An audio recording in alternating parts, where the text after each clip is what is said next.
رات کے 2:30 بجے کا وقت تھا۔ سڑک بالکل سنسان تھی۔ سڑک کے قریب ایک فیکٹری سے آنے والا دھواں سڑک کے قریب لگی روشنیوں میں خوفناک حد تک خوبصورت نظر آ رہا تھا۔ میں سڑک کے بیچ میں تھا جب ایک بالکل کالی سیاہ بلی منہ میں سفید رنگ کا کبوتر دبوچے میرے سامنے سے گزر گئی۔ مجھے امی کی بات یاد آ گئی کہ اگر کالی بلی راستہ کاٹ جائے تو کوئی مسئلہ ضرور ہوتا ہے۔ میں اسی راستے کی طرف چلنے لگا جہاں بلی گئی تھی۔ یہ سڑک پہلے کی نسبت بہت زیادہ سنسان تھی۔ مجھے ایسی سنسان جگہوں سے شروع سے ہی عجیب قسم کی وحشت ہوتی تھی۔ چلتے چلتے آدھا گھنٹہ ہو چکا تھا لیکن ابھی تک مجھے وہ بلی کہیں نظر نہ آئی۔ میں سستانے کی غرض سے تھوڑی دیر رکا تو میری نظر سڑک کے کنارے پر پڑی۔ مجھے ایسا لگا جیسے وہاں کچھ ہے۔ میں نے اپنا چشمہ ٹھیک کرتے ہوئے غور سے دیکھا تو وہ ایک بچہ تھا جو وہاں بیٹھا تھا۔ میں نے گھڑی پر نظر دوڑائی تو رات کے 3:30 بج چکے تھے۔ میں بہت پریشان ہوا کہ یہ بچہ آخر یہاں اس وقت کیا کر رہا ہے۔ ضرور بیچارہ مصیبت میں ہوگا یا راستہ بھٹک کر یہاں آ گیا ہوگا۔ مجھے اس کی مدد ضرور کرنی چاہیے۔ یہ سوچ کر میں اس بچے کی طرف چل پڑا۔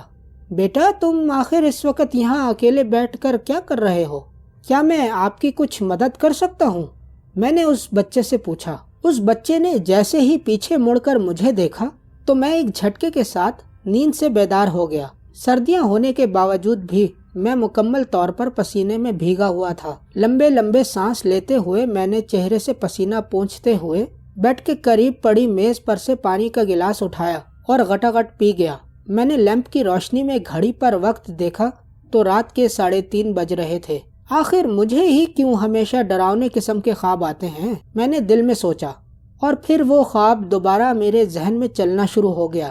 اس بچے نے جب پیچھے مڑ کر میری طرف دیکھا تھا تو اس کا منہ خون سے بھرا ہوا تھا اور اس کے ہاتھ میں وہی کالی بلی تھی جو وہ آدھا کھا چکا تھا۔ انکل، یہ بلی مجھے بہت تنگ کرتی تھی، اس بچے نے یہ کہا اور اٹھ کر میرے پاس آنے لگا تھا کہ شکر ہے میری آنکھ کھل گئی۔ اس کے بعد مجھے نیند نہ آئی۔ ساری رات عجیب و غریب قسم کے خیالات میں گزری۔ صبح 8 بجتے ہی میں ناشتہ کیے بغیر ہی آفس کی طرف روانہ ہو گیا۔ سارا راستہ میں کل رات والے خواب کے بارے میں ہی سوچتا رہا۔ میں نے فیصلہ کیا کہ مجھے اس حوالے سے کسی ماہر نفسیات ڈاکٹر کو ضرور چیک کرانا چاہیے۔ آفس پہنچتے ہی میں نے خود کو مصروف رکھنے کے لیے گزشتہ 1 ہفتے سے پینڈنگ پڑی تمام فائلز منگوا لیں۔ کافی کا مگ ہاتھ میں لیے میں غور سے ایک فائل پڑھ رہا تھا جب میری اسسٹنٹ عالیہ اجازت لے کر کمرے میں داخل ہوئی۔ سر، یہ کچھ مزید فائلز ہیں جو آپ نے منگوائی تھیں۔ چلیں ٹھیک ہے، آپ انہیں ٹیبل پہ رکھ دیں، میں دیکھ لوں گا۔ عالیہ کی طرف دیکھے بغیر میں نے فائل کا صفحہ پلٹتے ہوئے جواب دیا۔ عالیہ نے فائلز ٹیبل پر رکھ دیں۔ عالیہ، ذرا بات سنیں۔ کچھ یاد آنے پر میں نے عالیہ کو بلایا تو میری نظر اس کے پاس کھڑے بچے پر پڑی جو وہی بچہ تھا جسے کل رات میں نے خواب میں دیکھا تھا۔ میری بات ادھوری رہ گئی اور کافی کا مگ میرے ہاتھ سے گرتے گرتے بچا۔ میں شدید خوف کے عالم میں اس بچے کو دیکھ رہا تھا۔ مجھے ایسا لگ رہا تھا جیسے وہ مجھے دیکھ کر ہنس رہا ہو۔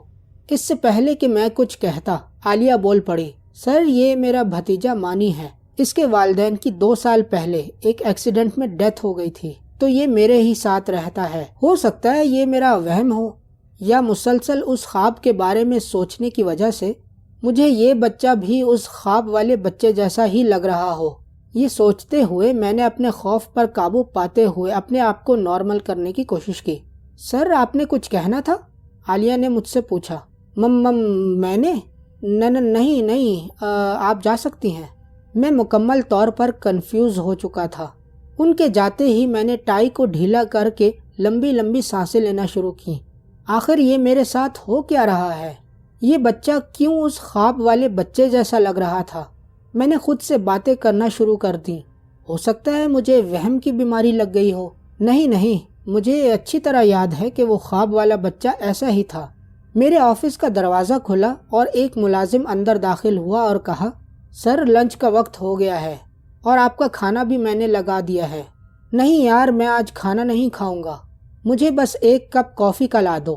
اس کے بعد مجھ سے کوشش کے باوجود بھی آفس کا کوئی کام نہ ہو سکا اور شام تک میں نے 4 کپ کافی کے پی لیے۔ 5 بجے گھر جانے کے لیے اپنے آفس سے باہر نکلا تو عالیہ کے ساتھ وہی بچہ بیٹھا ہوا تھا۔ میں کچھ دن آفس نہیں آؤں گا، آپ تمام فائلز شاکر کے ذریعے میرے گھر تک پہنچا دیجیے گا۔ میں نے اس بچے کی طرف دیکھتے ہوئے عالیہ سے کہا، اوہو مانی، یہ کیا کر دیا تم نے؟ بچے نے ایک کھلونے کے ساتھ کھیلتے ہوئے اچانک اس کی گردن توڑ ڈالی۔ پھپھو، یہ مجھے بہت تنگ کرتا تھا، اس بچے نے میری طرف دیکھتے ہوئے عالیہ کو جواب دیا، اور میں تھوک نگلتے ہوئے جلدی جلدی وہاں سے چل پڑا۔ یہ کوئی اتفاق نہیں ہے، ضرور اس بچے کا میرے خواب سے گہرا تعلق ہے، ورنہ ویسی شکل، وہی جملہ۔ نہیں، یہ میرا وہم نہیں ہے، کچھ مسئلہ ضرور ہے۔ میں نے لفٹ سے باہر نکلتے ہوئے پریشانی کے عالم میں سوچا، اور گھر جانے کی بجائے سیدھا ایک ماہر نفسیات ڈاکٹر کے پاس جا پہنچا اور اسے تمام واقعہ مکمل تفصیلات کے ساتھ سنایا۔ اس میں گھبرانے والی کوئی بات نہیں ہے۔ بعض دفعہ کام کی زیادتی، نیند پوری نہ ہونے کی وجہ سے، یا کھانا وقت پر نہ کھانے یا کم کھانے کی وجہ سے بھی ایسا ہو جایا کرتا ہے، اور آپ تو یہ سب کچھ کر رہے ہیں۔ میں کچھ دوائیاں لکھ کر دیتا ہوں، آپ اسے استعمال کیجئے، انشاءاللہ بالکل ٹھیک ہو جائیں گے۔ ڈاکٹر صاحب نے میری تمام باتیں سننے کے بعد کہا اور دوائیاں لکھ دیں۔ میں دوائیاں لے کر گھر واپس آ گیا اور اچھے سے کھانا کھانے کے بعد دوائیاں کھا کر ڈاکٹر کی ہدایت کے مطابق جلدی سو گیا۔ آج معمول سے ہٹ کر مجھے لیٹتے ہی فوراً نیند آ گئی، ورنہ تو آرام سے 1.5-2 گھنٹے لگ جاتے تھے۔ میں بہت گہری نیند میں تھا۔ مجھے ایسا محسوس ہوا کہ کچھ شور ہو رہا ہے۔ میں گہری نیند سے یکدم اس وقت چھلانگ لگا کر اٹھ بیٹھا جب میرے کانوں میں زبردست قسم کا شور سنائی دیا۔ ابھی میں ویسی ہی نیند کی حالت میں تھا کہ میرے فلیٹ کا مین دروازہ زور زور سے بجایا جانے لگا۔ میں نے لیمپ جلایا اور گھڑی پر وقت دیکھا تو خوف کی ایک لہر میرے سارے جسم میں دوڑ گئی، کیونکہ گھڑی پر 3:30 بج رہے تھے۔ مجھے فوراً میرا خواب یاد آ گیا۔ دروازہ ایک دفعہ پھر مزید شدت سے بجنا شروع ہو گیا۔ نہیں، یہ کوئی اتفاق نہیں ہو سکتا، ضرور کوئی مسئلہ ہے، میں نے دل میں سوچا، لیکن ڈاکٹر نے تو مکمل تسلی دی تھی کہ یہ صرف روٹین کی گڑبڑ کی وجہ سے ہو رہا ہے۔ میں ڈاکٹر کی بات پر تسلی کرتے ہوئے اپنی جگہ سے اٹھا اور دروازہ کھولنے باہر چلا گیا۔ دروازہ کھولا تو باہر عالیہ اور وہی بچہ مانی کھڑے تھے، جنہیں رات کے اس پہر یوں اپنے فلیٹ پر دیکھ کر مجھے زبردست حیرانی ہوئی۔ مانی کے ہاتھ میں وہی کھلونا تھا جس کا سر اس نے شام کے وقت دفتر میں توڑ دیا تھا، لیکن اب وہ کھلونا بالکل ٹھیک تھا اور سر بھی لگا ہوا تھا۔ باہر بہت تیز بارش ہو رہی تھی، بار بار بجلی چمک رہی تھی اور بادل گرج رہے تھے۔ سر، ہم بہت مجبوری میں آپ کے در پر آئے ہیں، پلیز ہماری مدد کیجیے، ہمیں آپ کے علاوہ کسی کا سہارا نہیں ہے۔ عالیہ نے روتے ہوئے بولنا شروع کیا۔ اچھا، آپ اندر تو آئیں، پہلے ہی بارش کی وجہ سے بہت بھیگ چکی ہیں آپ۔ میں نے انہیں اندر بٹھایا اور ان کے لیے ٹاول لینے چلا گیا کہ سردی کی وجہ سے بیمار نہ پڑ جائیں۔ ٹاول دینے کے تھوڑی دیر بعد میری نظر مانی پر پڑی تو وہ مسلسل میری طرف دیکھ کر مسکرائے جا رہا تھا۔ مجھے اس کی مسکراہٹ سے عجیب بے چینی ہو رہی تھی۔ میں آپ لوگوں کے کھانے کے لیے کچھ لاتا ہوں، یہ کہہ کر میں کھڑا ہوا تو میری نظر اچانک عالیہ کی ٹانگوں پر پڑی تو میری اپنی ٹانگوں کے نیچے سے زمین نکل گئی اور میں مارے ڈر کے گرتے گرتے بچا۔ عالیہ کی ٹانگیں بالکل الٹی اور خوفناک تھیں، جیسے چڑیلوں کی ہوتی ہیں۔ میں بڑی مشکل سے اپنے ڈر پر قابو پاتے ہوئے کچن جانے کے بہانے اپنے کمرے میں چلا گیا اور دروازے کو اندر سے لاک کر دیا۔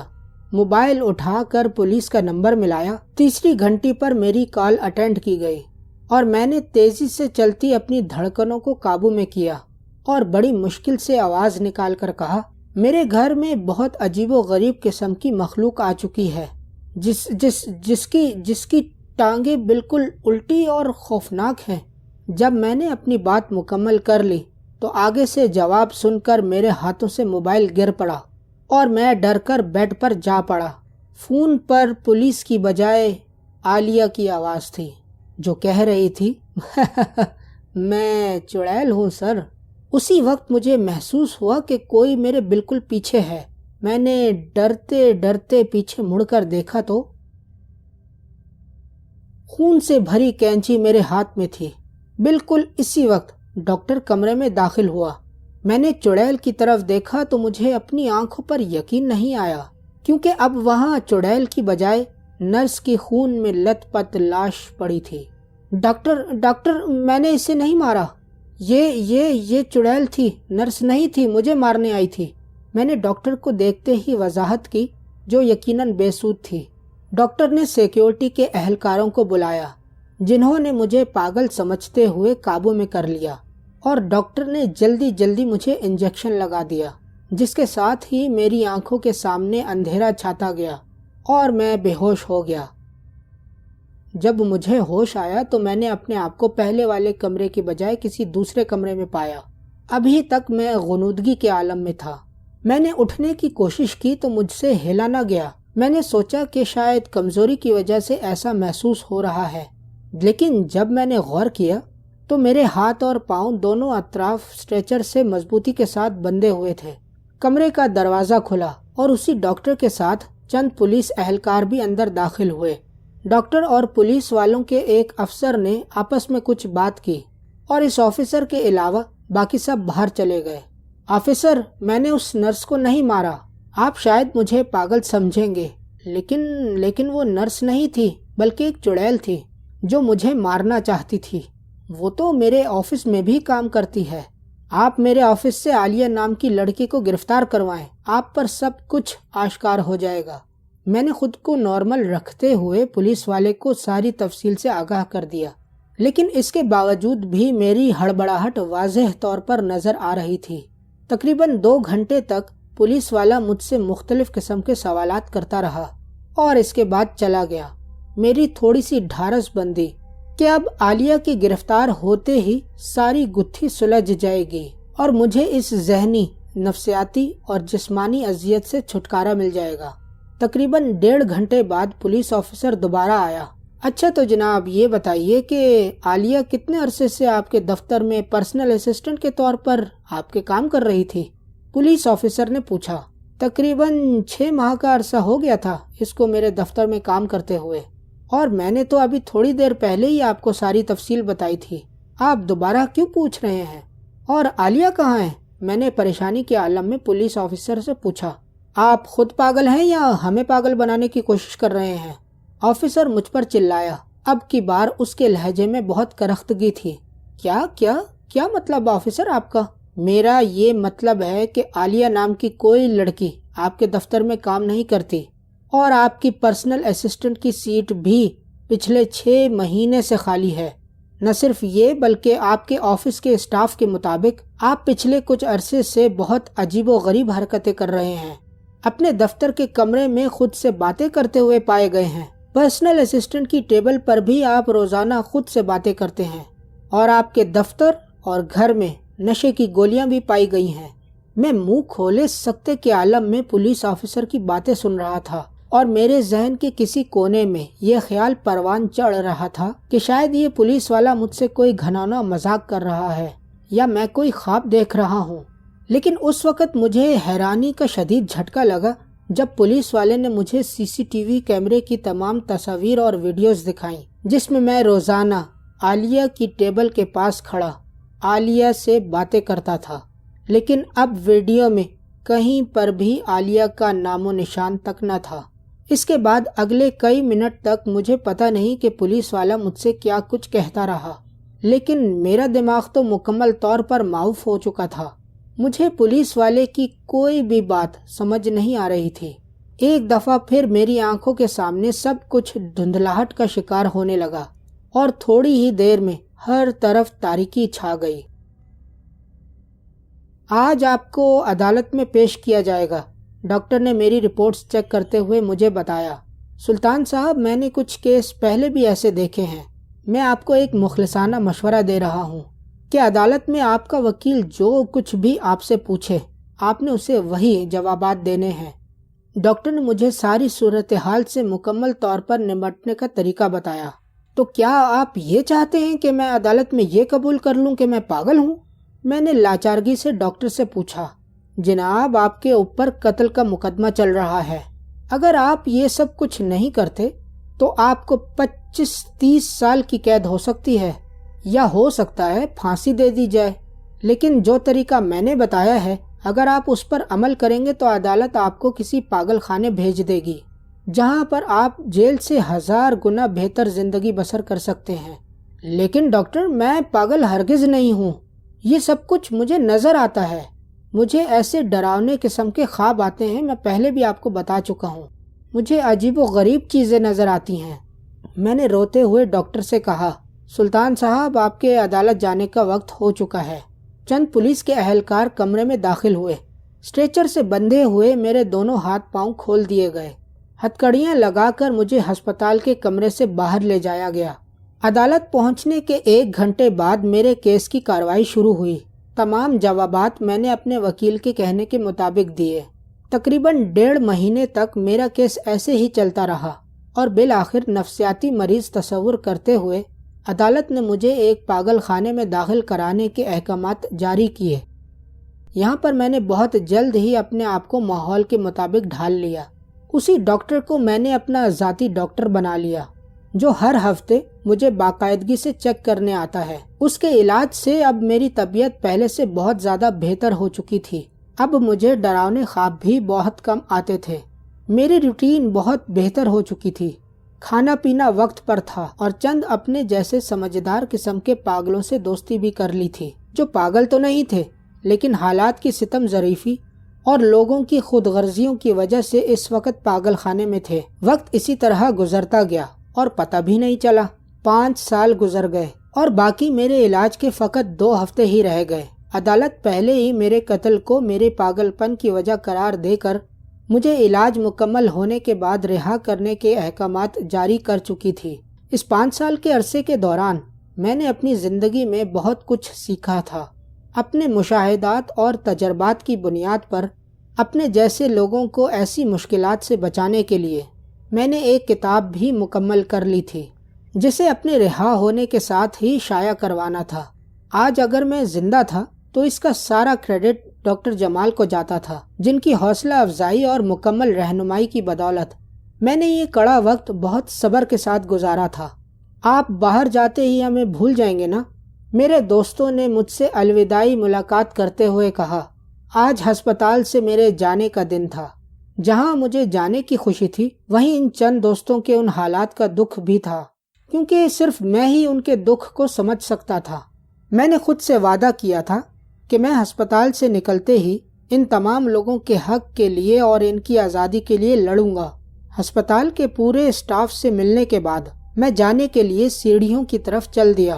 سیڑھیوں کے پاس پہنچ کر میں نے ایک دفعہ پھر تمام لوگوں کو پیچھے مڑ کر دیکھا اور فرتے جذبات پر قابو نہ رکھتے ہوئے میرے آنسو بہنا شروع ہو گئے۔